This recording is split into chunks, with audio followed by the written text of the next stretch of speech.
Hi, this is Ed Blumdahl again, and I'm making another video about a continuation of what I've been doing, which is scientific videos explaining how I see the universe operating. It differs from what other people have written. It differs from the current understanding.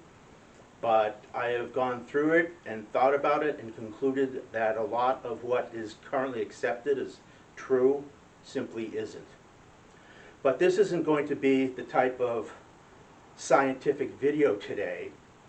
This is more taking a breather and explaining what's going on in science, and especially science with respect to me, so that other people can get involved in straightening out some of the problems that I perceive with the scientific community today and the scientific process, especially getting your ideas out and published.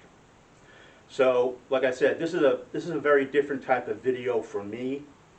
I have now made 10 videos, scientific videos, and I will name them at the end of this video so that people know where they are, and if they want to find them, they can just look up they're all on YouTube, so you can just look up the titles.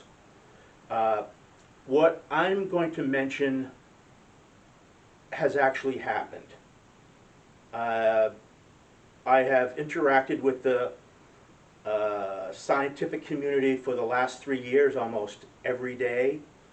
My first paper was published back in 2005.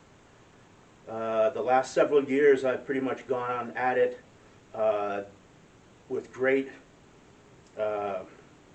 gusto in trying to get some of my papers down, my thoughts out. But I've run into certain situations that need to be corrected. What I say, I have emails, letters, phone records, faxes, everything to back up what I say here. And I think science is in such a way that it needs to be cleaned up, and this is one reason why I'm doing this video, to hope that others want to get this cleaned up and back on the right track. I have some people listed on the board here. These are people that I've interacted with, sending letters or emails or papers or whatever. Some know the whole story since they since they have been in it since the beginning. Other people aren't aware, but I'm going to point that out. And this isn't an attack on people, you know, holding these people responsible so much, but they're aware of the situation.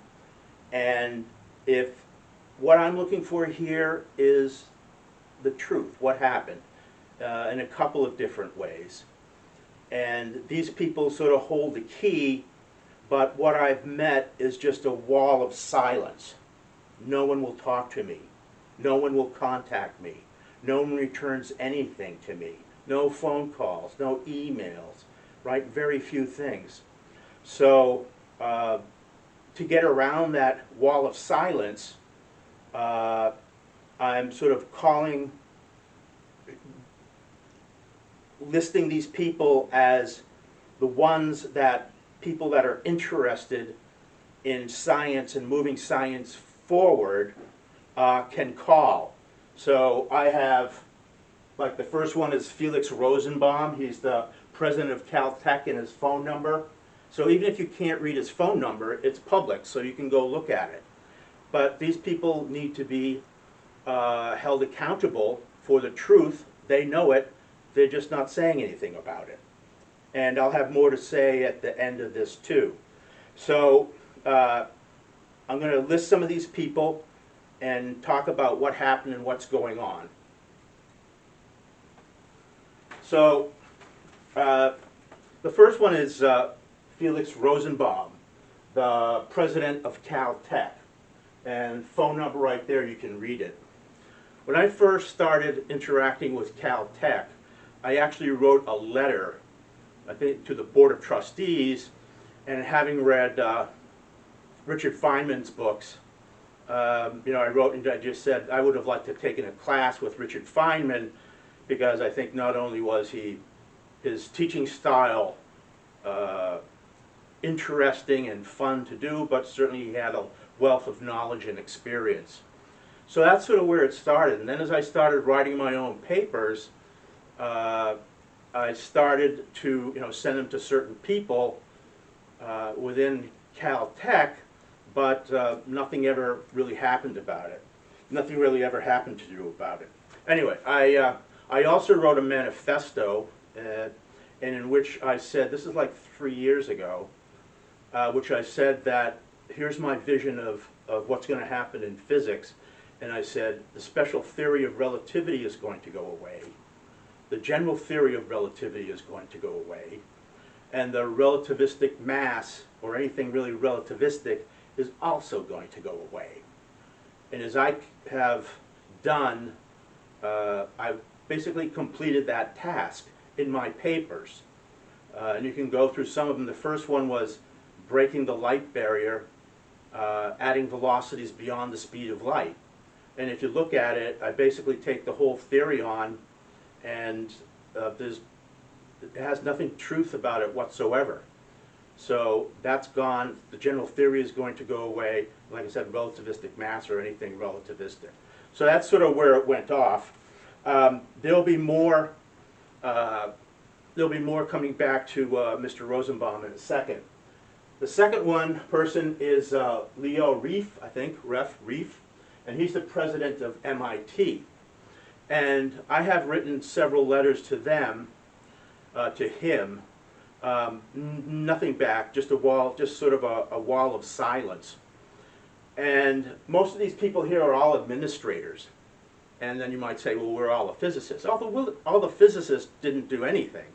I mean, they looked at my paper, maybe, or just threw it in the trash, because they thought they had everything down and they knew everything, and no one was going to show them anything different.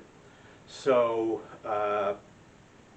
they just dropped my papers, and the MIT was certainly that way. I mean, I wrote to MIT, the chair, Peter Fisher, and I basically said, how do you get around that c, or c to the first power, is the upper bound speed of the universe, but then E equals mc squared. So you have a c1 being the upper bound, then you have c squared. Even if you put in the gamma, the Lorentz factor, it doesn't change. How do you get around that? Nothing. Well, obviously that's a problem. It's a contradiction. I have an answer, maybe you have an answer too, but it can't stay the way it is because it's totally contradictory. So let me see what's on my paper here. So I mean, with some of these, like with Leo Reef, it's, and Peter Fisher too, it's, see no evil, speak no evil, hear no evil. I mean, or I'm sorry, see no science, speak no science, hear no science. I mean, that's sort of what well, maybe evil too, if they think I'm evil, but that's not the way for science to respond to it. It's very, I have to be honest, interacting with the physics community, the scientific community is like pretty much interacting with a bunch of children. It's not better. They need to sort of mature and grow up a little bit.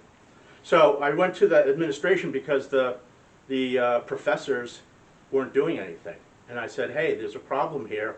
And basically they just ignored me, and they didn't want anything because they talked to the professors. The professors said, I'm a crazy person, and then they went on. So that's sort of where it stands. So that's MIT. And then Richard Price is the editor of the American Journal of Physics, which is basically a journal for high school physics teachers. And I sent in 6 scientific papers to him, which he rejected, and basically said, we only publish currently accepted ideas.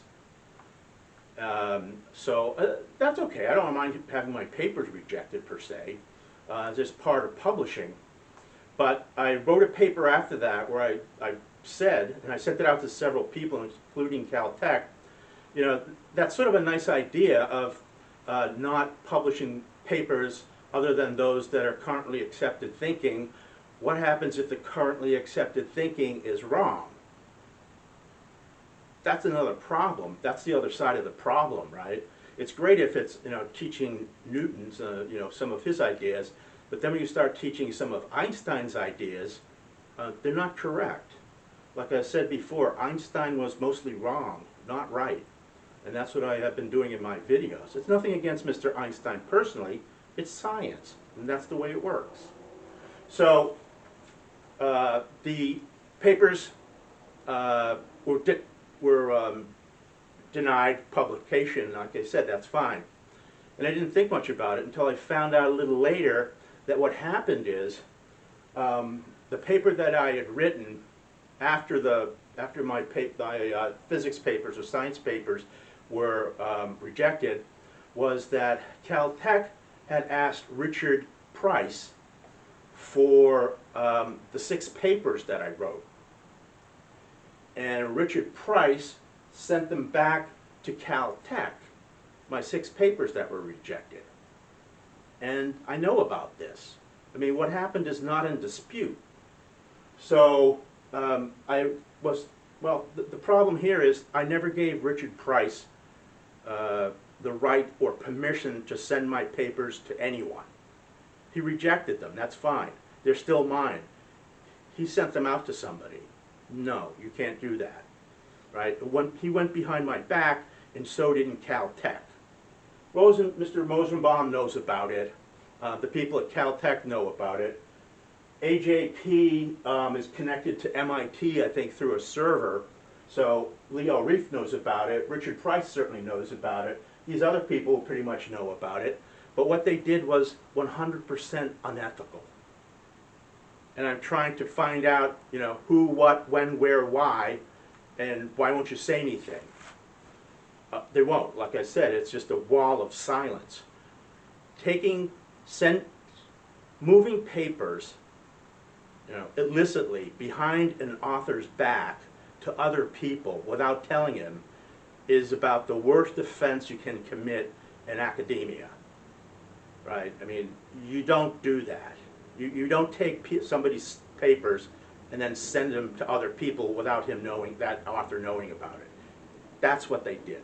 That's what I find upsetting. And when I ask them, it's just a wall of silence. So that's part of what's happening today.